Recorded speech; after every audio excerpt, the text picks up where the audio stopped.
Sports Flash TV na may dati. Ito ay lagi kang panalo, bakbakan na sigurado, mga balitang... Ang fight announcement ni Marlon Tapales at Raymart Gaballo at Casimero bumanat na naman. Pag-usapan natin yan mga ka-flash. Pero bago ang lahat, huwag kakalimutang i-like, mag-subscribe at hit ang notification bell para updated ka sa mga bidyong katulad nito.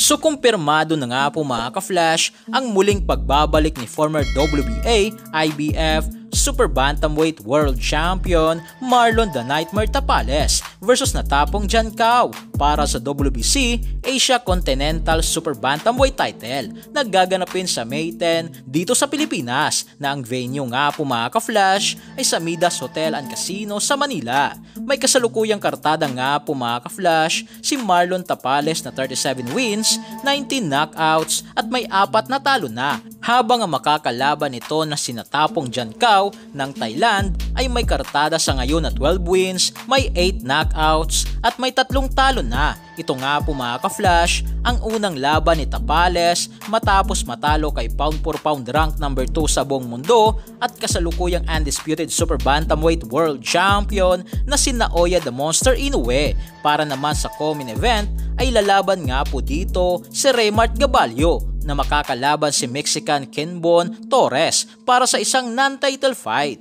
Habang sa kabilang balita naman nga po mga ka-flash, patungkol naman kay former 3 Division World Champion Angas ng Pinas General Cuadro alas Casimero, ay sinabi nga po nito na pwede naman lahat ng boksingero magyabang, subalit dapat nga raw ay may katotohanan, dahil kung magyayabang ka nga raw at matatalo ka lang naman sa laban ay bash nga raw sa maraming boxing fans ang aabutin mo. Hindi katulad nga daw niya na kapag nagyayabang ito ay pinapatunayan naman niya sa ibabaw ng lona.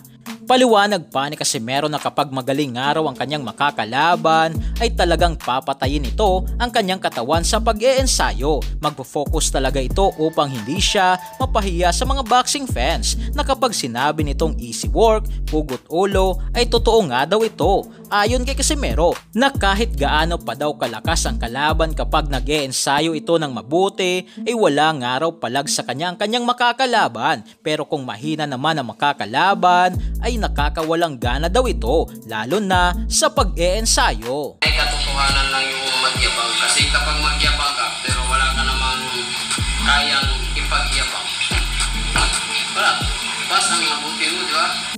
Post talaga para hindi ako mapahiya sa mga sinasabi ko na